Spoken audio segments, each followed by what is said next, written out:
Hello বন্ধুরা, আমি আজকে বানাবো কচু দিয়ে মাছের ঝোল।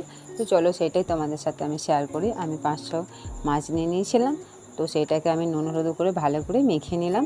এদিকে কড়াইয়ে গরম তেল হতে দিয়েছি, আমি গরম হয়ে গেছে। এবার মাছগুলো একে একে আমি দিয়ে দিলাম। তারপরে এপিট ওপিট করে লাল করে ভেজে নিলাম বন্ধুরা।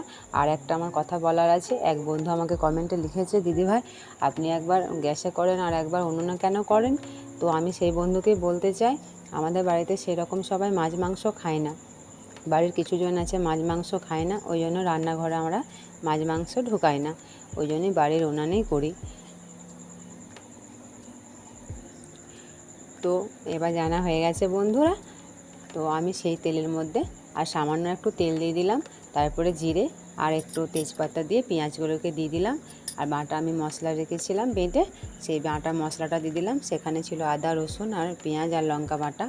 তারপরে জিরে ধনে লঙ্কা গুঁড়ো হলুদ দিয়ে আমি ভালো করে কষিয়ে নিলাম। তারপর আমি দিয়ে দিলাম কচু আর আলুকে, ওইটাকে ভালো করে কষিয়ে নিয়ে একটু সামান্য প্রয়োজন মতন লবণ দিয়ে দিলাম। ওইটাকে ভালো করে সবজিটাকে কষিয়ে নিয়ে আমি প্রয়োজন মতন জল দিয়ে দিলাম। ঝোলটা ভালো করে ফুটে উঠলে আমি দিয়ে দিলাম মাছগুলোকে। কচু আর আলু সিদ্ধ হয়ে গেলে মাছের ঝোল আমার রেডি বন্ধুরা। ভালো লাগলে লাইক কমেন্ট শেয়ার করবেন।